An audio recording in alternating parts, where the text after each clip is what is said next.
MicrobeTV. This is Matters Microbial, a podcast about the wonders of microbiology, microbiologists, and microbial centrism. I'm your host, Dr. Mark Martin, Associate Professor of Biology at the University of Puget Sound in Tacoma, Washington. This episode was recorded on August 29th, 2023.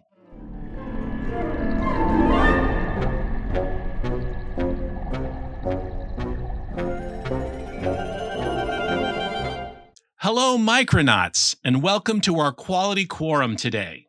It is the 5th episode of Matters Microbial. Thanks as always for listening and or watching. First, I had some people write to ask me about the hats, which I should explain. I was treated for acne as a teenager with something called Grins radiation, which hypersensitized me to ultraviolet light. Same thing happened to my brother. So I guess that I don't have really superb photolyase activity. Anyway, I kind of made it a trademark, but I really don't think I look cool in hats. It's just what I do. Next, another denizen of my Wunderkammer. This is a beautiful stromatolite, and this happens to be from the Gunflint Formation in British Columbia. It is a fossilized group of bacteria literally over 1 billion years old. I'll put information about these fossils in the show notes. Today's inspirational lapel pins? Well, the first one is something that I tell every student to remember, and this is very important this week. And the second is from a television show called Ted Lasso, which I also believe. Speaking of students, this is my first week of class for me. I am teaching a seminar course in Virology to 15 students, and here is the logo for the course that will be made into t-shirts, stickers, and buttons.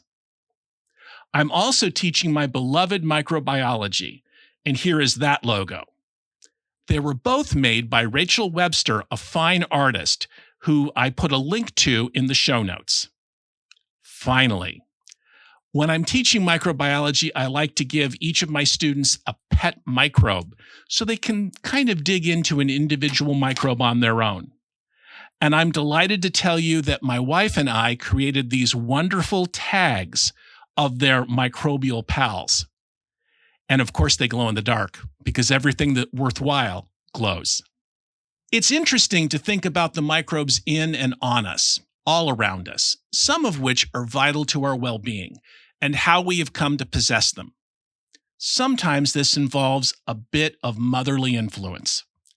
And I'm delighted today to introduce my friend and colleague, Dr. Estes of Towson University, who'll discuss this very topic as it applies, believe it or not, to dung beetles. Hi, Anne. Hello, Mark. Thanks so much for having me. This is great. Oh, I'm so delighted to see you. Would you tell a little bit about your position and what Towson University is like to our listeners? Oh, sure. I'm assistant professor here, and I teach general microbiology most of the time. So we have, I've kind of done a little bit, or changed our unknown microbe class into a cure. So that's been kind of fun.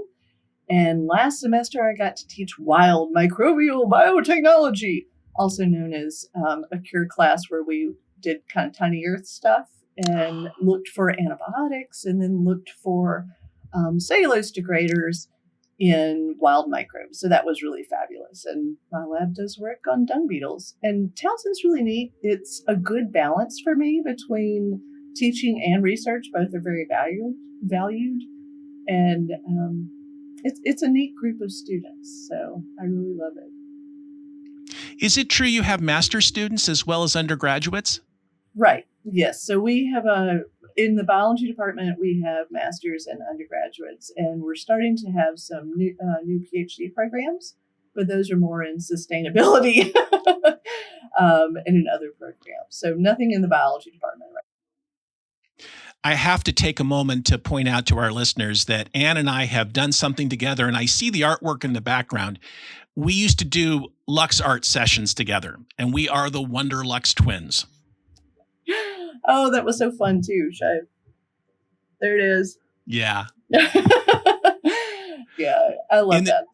In our post-COVID world, maybe I'll get to do more of those in the future. And besides, I've guest lectured in your course before, so it's a good one. Yeah. You have good students. So do you want to tell a little bit about your interest in dung beetles and what goes on with them? Sure. So I am one of these peace, love, and happiness kind of people. I'm obsessed with microbes. That's why we're good friends, right? So I really like learning how and exploring how microbes, these teeny little things, are really driving larger eukaryotes. So I've played with different systems like jellyfish and now insects. And the dung beetles were kind of fun because I was told a little natural history story about them. And the story goes like this. So dung beetles, the moms, all the adults are feeding on the liquid parts of the dung. Dung slurpees, right? So they're feeding on these dung slurpees, right? So, but their offspring, it's such a crappy system. Their offspring are feeding on the fibrous part of the dung. And so mom is bringing this fibrous part of the dung down into these tunnels that are underneath the pat of poo. And she's rolling it really specifically. And if it's not quite right, she totally discards it and starts again. So very energy intensive, right? And then she hollows out this little brood ball chamber and smooths out the walls of it with her spit and probably some poo. And then she plops a little maternal gift, a poo pedestal, and then puts her egg on top of it. So when her babies hatch, and yes, I know I'm using non-technical terms, but so when the larva first ecloses, it's going to feed on mom's fecal pedestal, and then it starts feeding up the brood ball wall. And you know what's the most special part that really got me excited about this? Tell me. It turns around and it eats its own poo. Mm-hmm. So you know what? In my mind, I was like, "Ooh, this is so cool, right?" Because this is a selection mechanism, maybe, right? Because some of these beetles feed on different kinds of poo. So horse poo and cow poo, I don't know if y'all like gone out and yeah, I have a lot. But they're really different. And so maybe there's different types of microbes that might need to make up the community that could be changed, right? The community structure might be different. May I ask a question? Oh, yeah. I am really interested in this for a different reason. For viewers and listeners, okay, talking about poop is kind of like on the one hand funny. On the other hand, it's kind of interesting because this is one of the ways that the microbiome is studied even in people, because that's a kind of a snapshot, as it were, of the organisms that live within the intestinal tract of the organism or person. So in that sense, these differences might sound like we're talking about, junior high school hijinks, but in fact, it's very important, especially for herbivorous organisms, right? Yes, thank you for that. And that's kind of where that's where some of this mothering part comes in, right? Because I see parallels with the human system in that when babies are born, they're sterile unless they have health troubles, right? So they're not gaining microbes in utero. And then through birth, whether it's vaginal or whether it's a cesarean birth, that's when they're first exposed. And so, and often, part of labor is often poo. And so, we really go hard trying to sterilize everything for our new baby and all, but really we want them to kind of be a little dirty because they need to pick up those really essential microbes from their parent. Do you remember that Jack Gilbert, who will be a guest on this podcast later, actually wrote a book with this great title, Dirt is Good? Yes, it's on my shelf. It's over there. Yeah, and that's a really good book. So So I'm really interested in the transmission, but also insects are cool, especially beetles and flies and fruit flies, because they have this wormy larval stage, right? And then it all breaks down, or most of it breaks down during pupation. And then they become these beautiful winged, fluid feeding or spongy mouth part fluid feeders. And so, like, if you're a microbe, what the heck are you going to do? I mean, your house is being broken down and changed, and it's changed dramatically, right? I mean, especially in so many of these flies, like our foregut and midgut. Anyway, I'm not getting into that. But there's a lot of differences, and they're getting different food.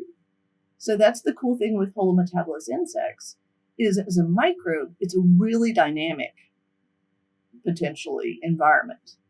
You're getting solid cellulose kind of food. You're in a larval physiology and anatomy changing.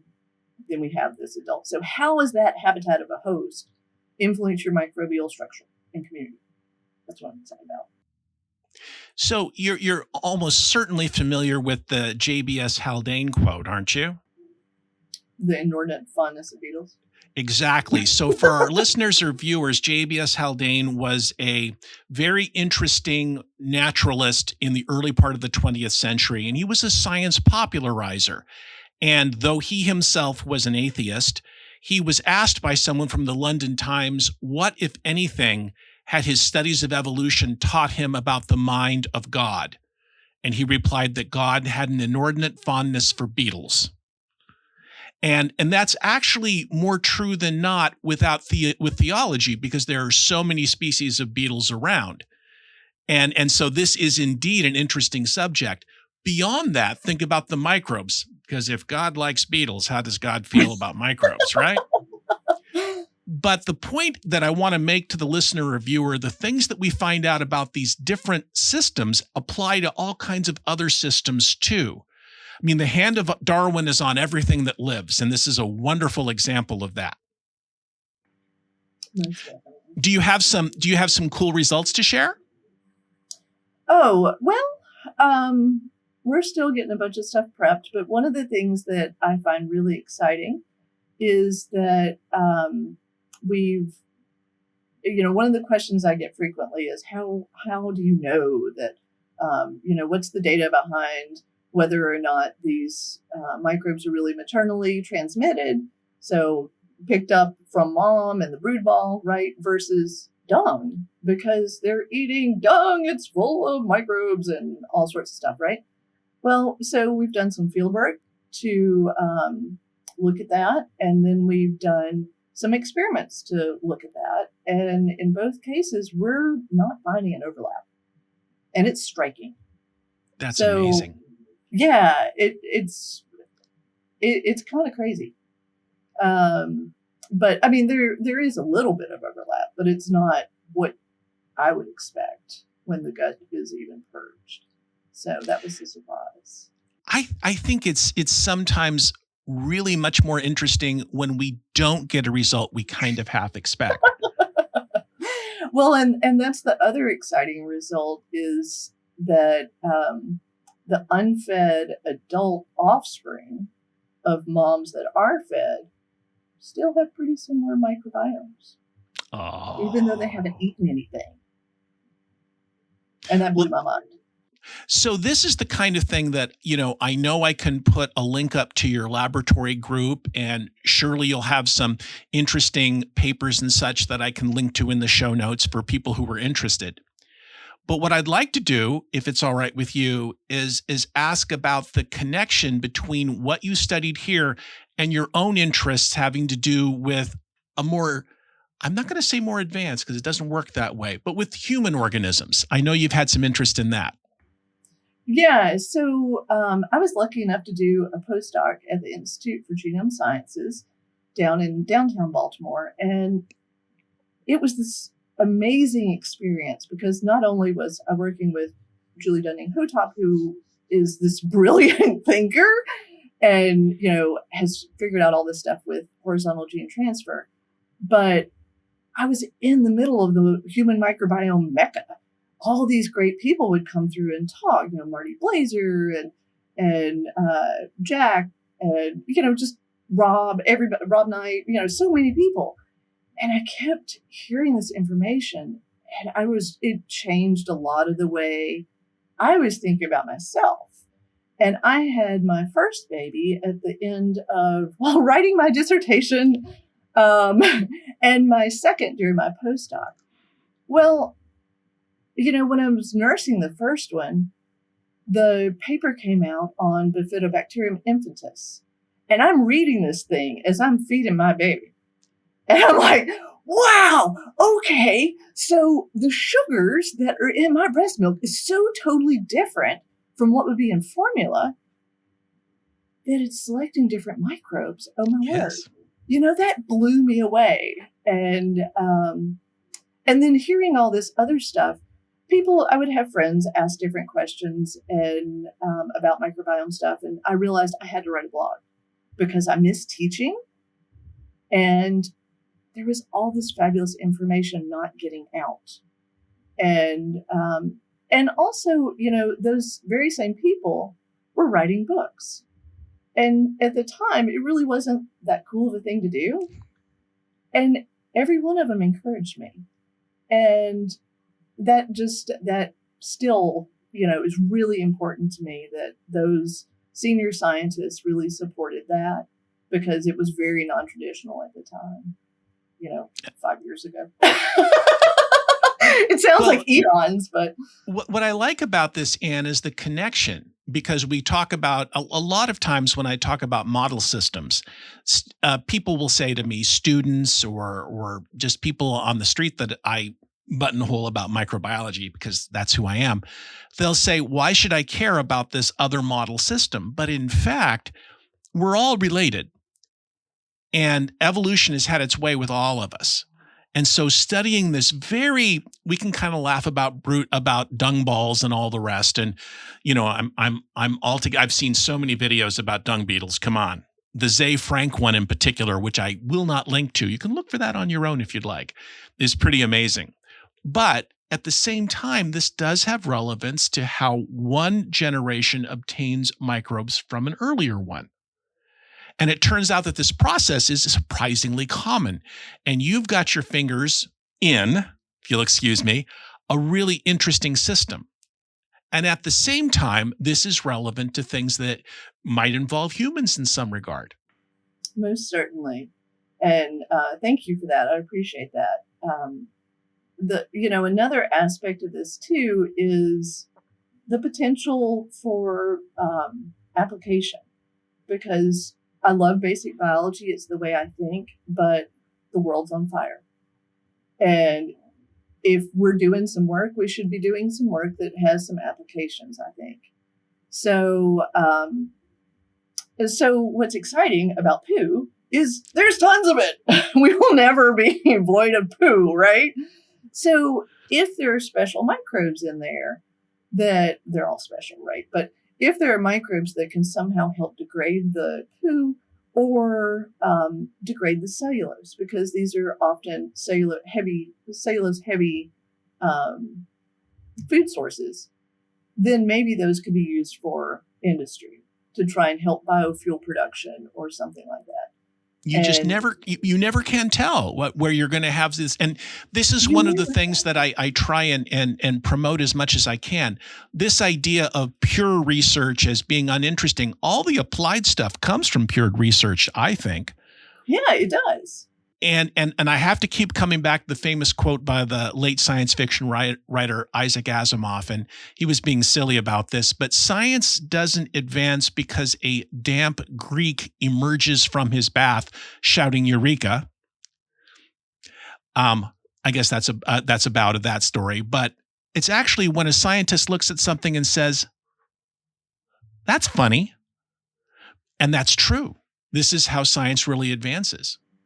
Yeah, well, and of course, Thomas Brock and Hudson, right?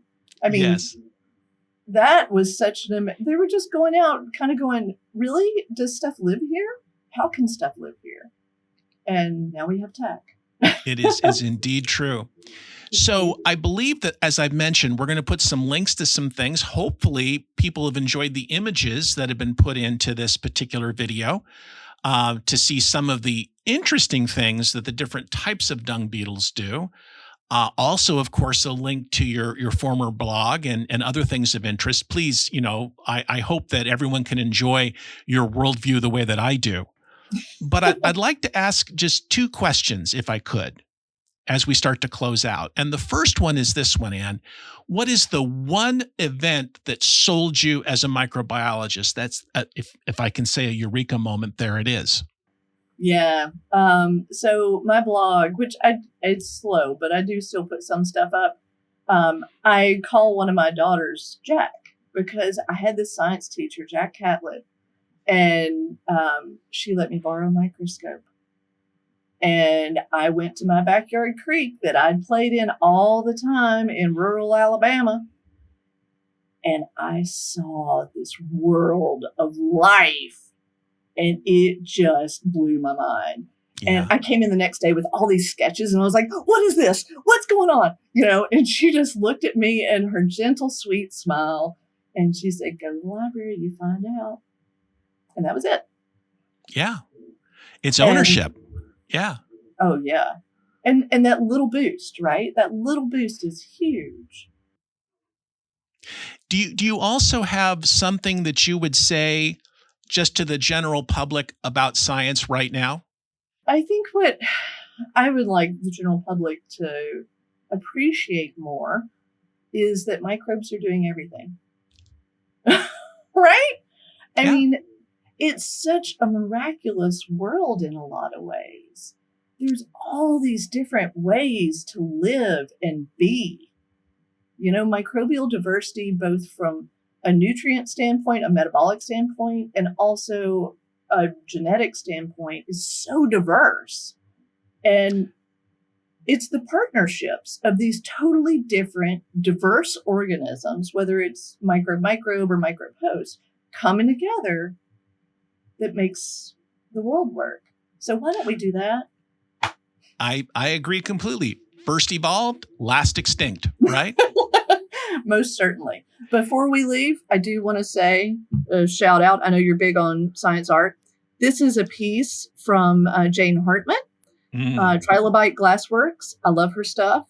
And this is one of my favorite pieces because it's Clostridium difficile. You can see the spore. And then the DNA. And the reason I like it is because it's a really dreadful microbe when you get it. But it is a beautiful piece of art. And Jane does wonderful art, and I'll put a link to her shop in the notes as well. Yes. Thank you so much for spending some time with me today. Oh, thank you. This has been so much fun, as it always is. Well, I mean, I think the world of you, and give my best to those you work with. You as well. Thanks. This has been Matters Microbial, a weekly podcast about the wonders of our microbial world and the people who study it. You can send questions, suggestions, or comments to me at mattersmicrobial@gmail.com. Show notes, including some wonderful links from today's episode, can be found at microbe.tv/mm. If you like our work, please consider supporting us at microbe.tv/contribute. I'm Doc Martin, and you can find me in the biology department at the University of Puget Sound in Tacoma, Washington. Ann Estes can be found in the biology department of Towson University.